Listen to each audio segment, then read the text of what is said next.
Esto es Un Día Cualquiera, el podcast que retrata el momento en que una sociedad estalla y no lo vimos venir. Somos Dacil Lanza, Patricio Porta y Sofía Solari Arena. Una producción de la revista La Lengua.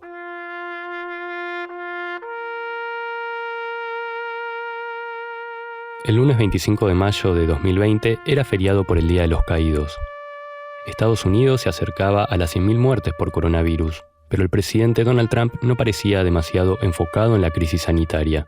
De hecho, ese fin de semana decidió ir a su campo de golf en Virginia y aprovechó el descanso para tuitear en contra de Joe Biden, su futuro rival en las elecciones de noviembre. Después del discurso en honor a los caídos en Baltimore, el presidente volvió a la Casa Blanca, pero esa tarde, a varios kilómetros de la capital, en la ciudad de Minneapolis, se produciría un hecho que iba a cambiar el ánimo colectivo. Water or something. Please. I can't breathe, officer. Shut up. They gonna kill me, man. Ese 25 de mayo, un policía blanco se arrodilló sobre el cuello de un hombre negro hasta dejarlo sin aire. La escena, grabada con un celular, llegó a las redes y a los canales de noticias. La frase "no puedo respirar", la última súplica antes de morir, resonó esa noche en millones de cabezas. El asesinato de George Floyd generaría un potente movimiento de protestas antirracistas, acaso el más amplio y extendido desde el asesinato de Martin Luther King, el líder por los derechos civiles, en 1968. Las manifestaciones comenzaron en Minneapolis, donde mataron a Floyd, y enseguida se replicaron en 30 ciudades. Con los días, se irían sumando muchas más. When do you want it? What do you want? Justice! When do you want it? El movimiento Black Lives Matter, o Las Vidas Negras Importan, que había surgido en 2013 para denunciar la violencia institucional hacia la población afroamericana, recobró esta vez una mayor fuerza en las calles. Se organizaron marchas, asambleas y vigilias que exigían una reforma profunda a las fuerzas de seguridad. Los manifestantes, con las manos arriba, encaraban de manera pacífica a la policía y gritaban: "No disparen, dejen de matarnos".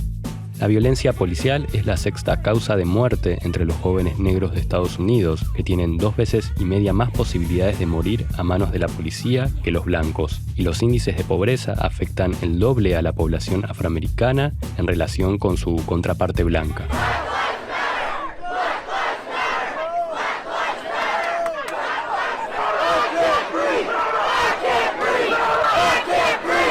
¿Cómo se explica esta vez la magnitud de la reacción? Esto nos dice la historiadora e investigadora Valeria Carbone, docente de la Cátedra de Historia de Estados Unidos de la Universidad de Buenos Aires. Se puede reflexionar en función de varias razones. La primera de ellas creo que tiene que ver con la cuestión particular de algo que le pasó a un afroestadounidense, pero que también es un evento cotidiano, ¿no? El hecho de que la población pudo ver en directo cómo una persona era maltratada durante 8 minutos y que aparentemente nadie podía hacer nada al respecto, porque los que tienen el poder de coacción, que en este caso es la policía, son los que tienen el poder para ejercer violencia, hizo que esa brutalidad innata al cargo derivara en la muerte de una persona y que nadie pudiese hacer nada porque el sistema funciona de esa manera. Y creo que la brutalidad del hecho impactó, pero también la toma de conciencia de que, sobre todo para ciertos colectivos minoritarios en los Estados Unidos, la violencia institucional es parte de su realidad cotidiana.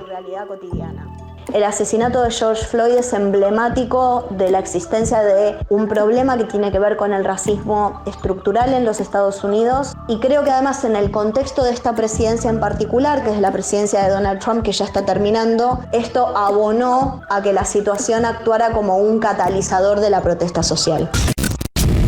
La furia se había desatado en todo el país. Patrulleros ardían en Nueva York y en Los Ángeles. Grupos organizados que no tenían nada que ver con la reivindicación saquearon y destruyeron comercios y edificios públicos. En Atlanta destrozaron la entrada del canal de noticias CNN. En el 6º día de protestas, más de 20 ciudades decretaron el toque de queda. Para ese entonces se contabilizaban más de 1.500 detenidos en todo el país. Los gobernadores de 16 estados desplegaron la Guardia Nacional, el ejército de reservistas bajo su mando, para contener las protestas.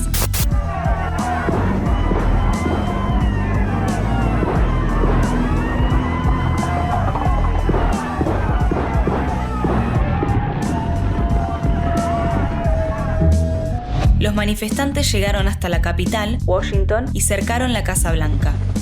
La Guardia Nacional recurrió a la represión para intentar dispersarlos. Trump escribió en Twitter que seguía cada movimiento y que no podía sentirse más seguro. Sin embargo, el servicio de inteligencia decidió trasladarlo a un búnker subterráneo, reservado para casos de emergencia como un ataque terrorista. Como su presidente voy a pelear para mantenerlos a salvo. Voy a pelear para protegerlos. Soy el presidente de la ley y el orden. Trump apuntó contra lo que denominó la izquierda radical y el movimiento Antifa, una difusa red de grupos antifascistas que dicen combatir a neonazis, supremacistas blancos y ultraderechistas, y que el propio presidente prometió designar como organización terrorista, instalando la figura del enemigo interno. Minutos después de su discurso, entraría en vigor el toque de queda en Washington y la policía militarizada despejaría el camino de manifestantes para que Trump pudiera cruzar hasta la iglesia Saint John, que había sido parcialmente quemada la noche anterior. Posó para las cámaras con una Biblia en la mano y dijo: "Somos el país más grande del mundo". Trump se sentía personalmente desafiado. En un tuit publicado en los primeros días de las protestas, había advertido: "Cuando comienzan los saqueos, comienzan los disparos". Insinuó que también podría sacar el ejército a las calles. En un año electoral, era una forma de incentivar a su base, de invitar a sus votantes a entrar en el conflicto. En las semanas que siguieron, se produjo un fenómeno muy curioso. Una estatua de Cristóbal Colón fue decapitada en Boston. Otra fue derribada en St. Paul, una ciudad cercana a Minneapolis. En Richmond, Virginia, corrió la misma suerte la estatua de Jefferson Davis, presidente de los Estados Confederados del Sur, que lucharon para mantener a los negros como esclavos en la Guerra Civil. Era un rechazo a los símbolos de la Confederación, del racismo y la colonización, que se repetiría en otras ciudades del mundo. La presión era tan grande que la presidenta de la Cámara Baja, Nancy Pelosi, exigió que se retiraran del Capitolio 11 estatuas de líderes confederados. Los americanos saben que estos nombres se tienen que ir. Son nombres de supremacistas blancos que dijeron cosas terribles sobre nuestro país. Pronto entraron en acción las milicias supremacistas, grupos de odio y organizaciones de extrema derecha como los Proud Boys o los Chicos Orgullosos, que actuaron como fuerza de choque para dispersar al movimiento negro. Respondían al llamado de Trump para supuestamente restaurar la ley y el orden. Ese iba a ser el tono de una campaña electoral completamente convulsionada. Antifa es una idea, no una organización, no una milicia. Eso es lo que dice su director del FBI. Trump buscaba su reelección y pretendía usar los buenos índices económicos para retener a su base electoral y captar nuevos votantes.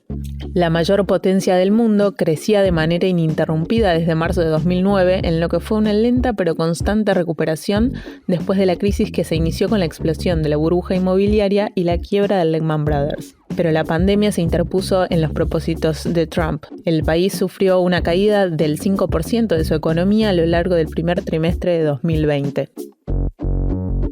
Al mismo tiempo que el país atravesaba una crisis sanitaria y el presidente se negaba a decretar un cierre, como él mismo decía, para no sacrificar la actividad económica, los niveles de desempleo llegaron casi al 15% para el mes de abril. Esa cifra de 2 dígitos, algo totalmente inédito en la historia reciente de Estados Unidos, implicaba que 40 millones de personas solicitaran un seguro de desempleo.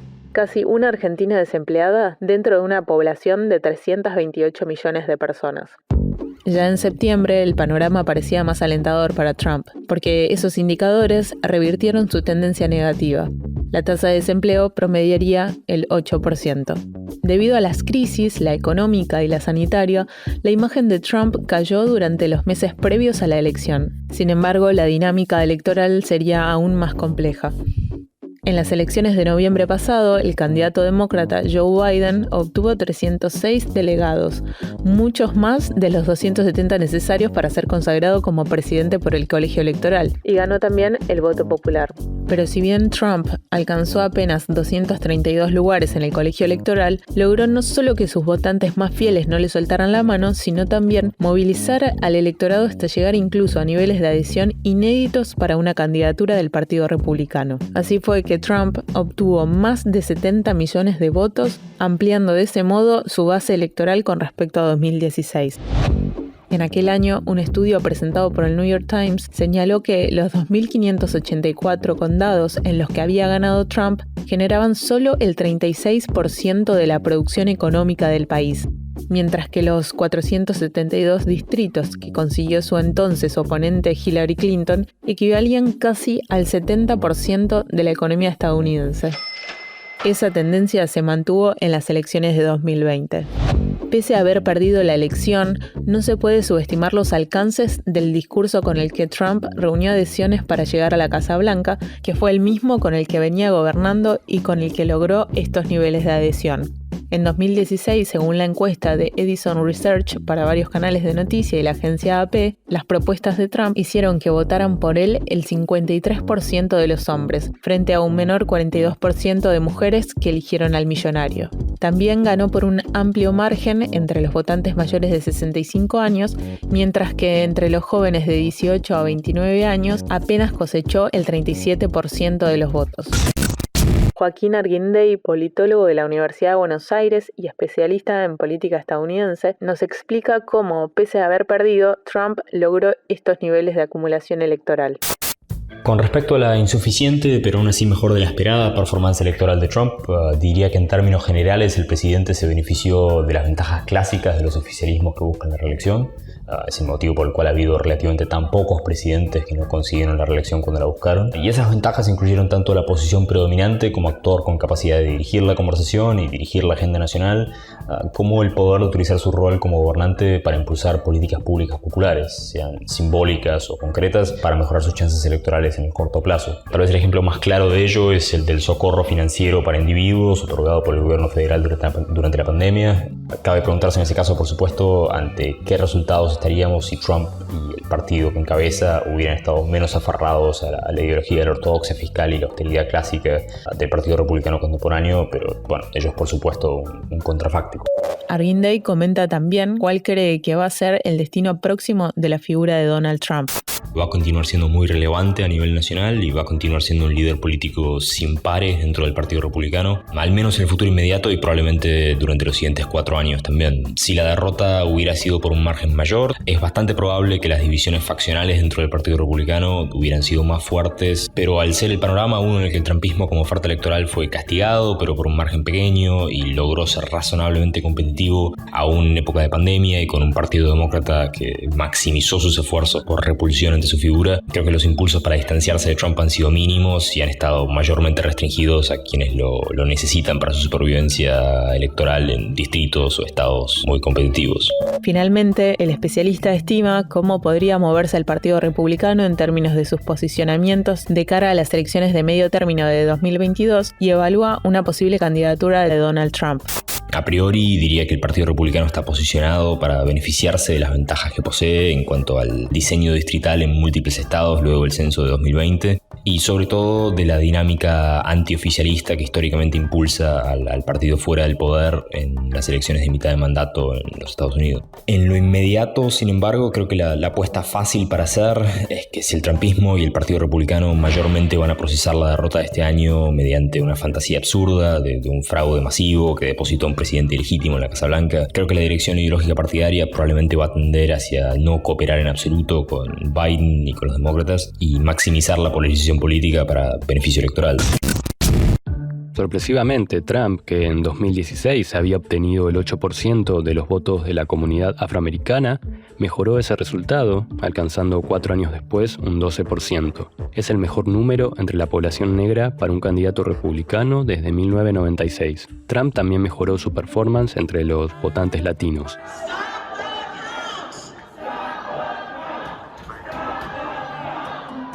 Como vaticinó a lo largo de la campaña, Trump adujo un fraude masivo que le habría robado los votos necesarios para obtener su reelección. Pidió que se frenara el conteo de votos en los estados más disputados y lanzó una estrategia judicial para que se revisaran los resultados en ciertos distritos. La estrategia no prosperó, pero sin embargo logró lo que pretendía: deslegitimar el proceso electoral.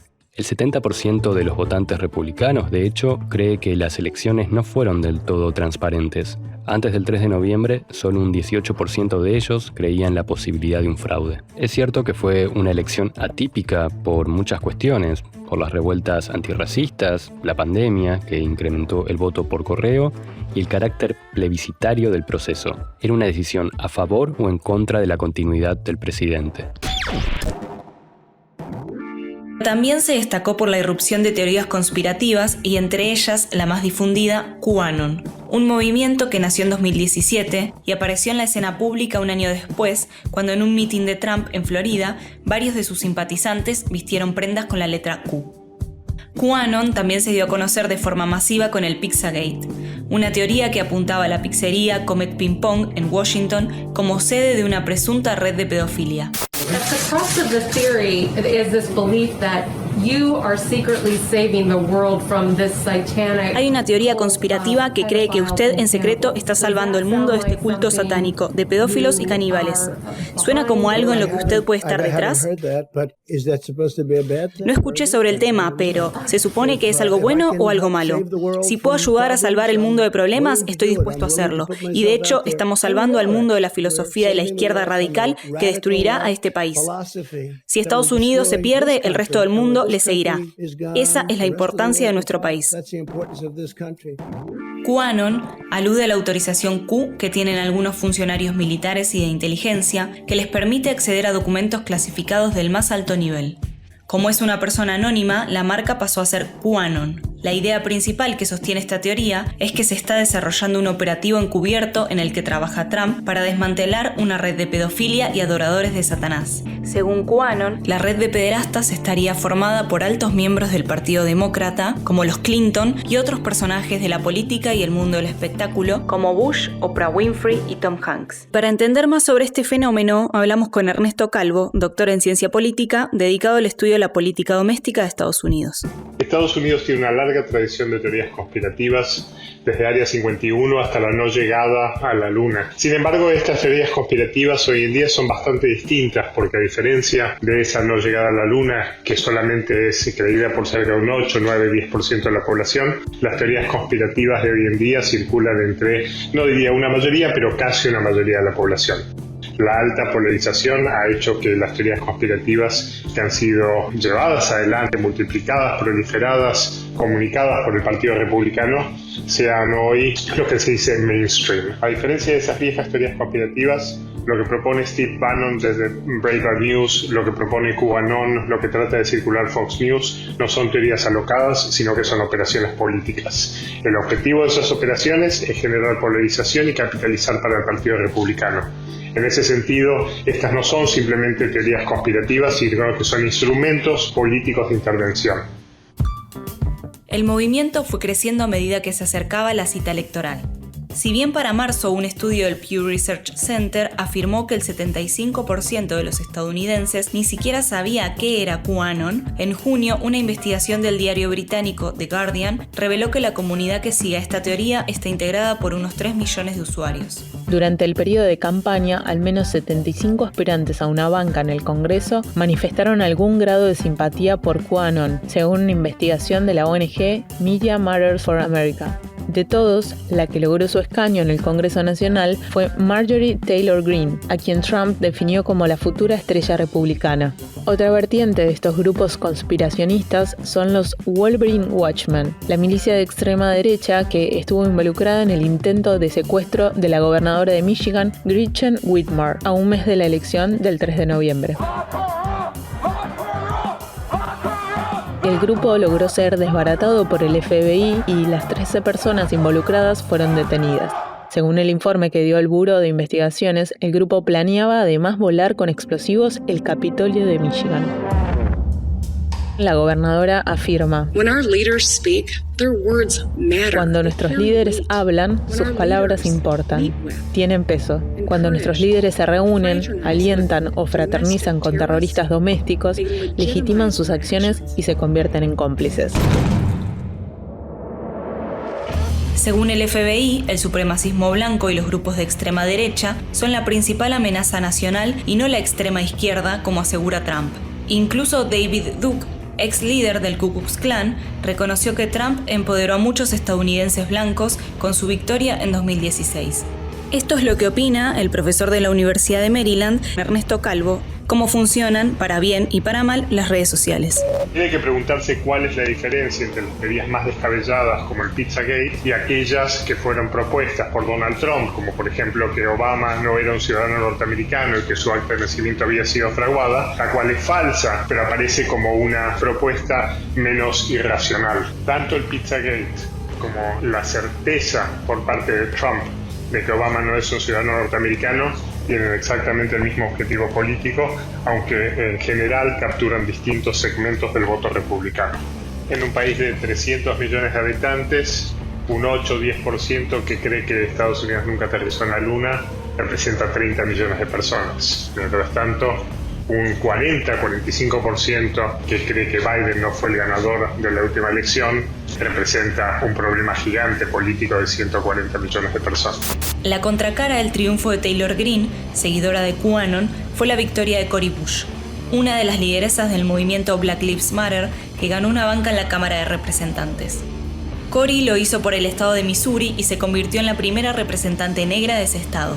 Su victoria, además, es una conquista para el ala progresista dentro del Partido Demócrata, ya que las representantes Alexandria Ocasio-Cortez, Ilhan Omar, Rashida Tlaib y Aina Pressley, conocidas como The Squad, consiguieron la reelección.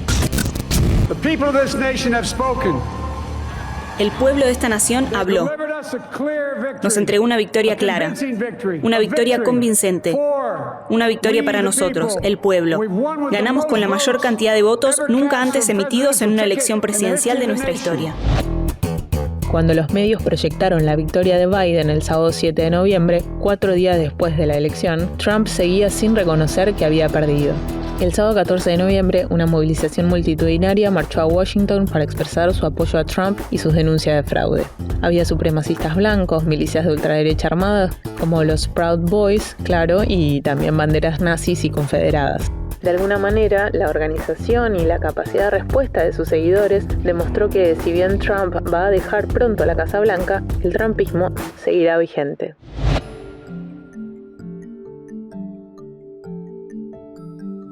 Trump, convertido ahora en presidente saliente, conquistó casi la mitad de los votos en la elección con mayor participación de la historia del país. Puede decir que son suyos, que esos votos le pertenecen a él y no al Partido Republicano. Y puede también que a partir de ahí intente construir un liderazgo desde la oposición e incluso redefinir el perfil de una nueva generación de líderes republicanos, como hizo durante los 4 años en que ocupó la Casa Blanca. El Congreso queda ahora en una posición de equilibrio muy parejo, con la Cámara de Representantes en manos de los demócratas y el Senado en un empate virtual que se tiene que decidir en la segunda vuelta en el estado de Georgia. Biden, que será el presidente número 46 de Estados Unidos, tendrá que gobernar un país profundamente dividido.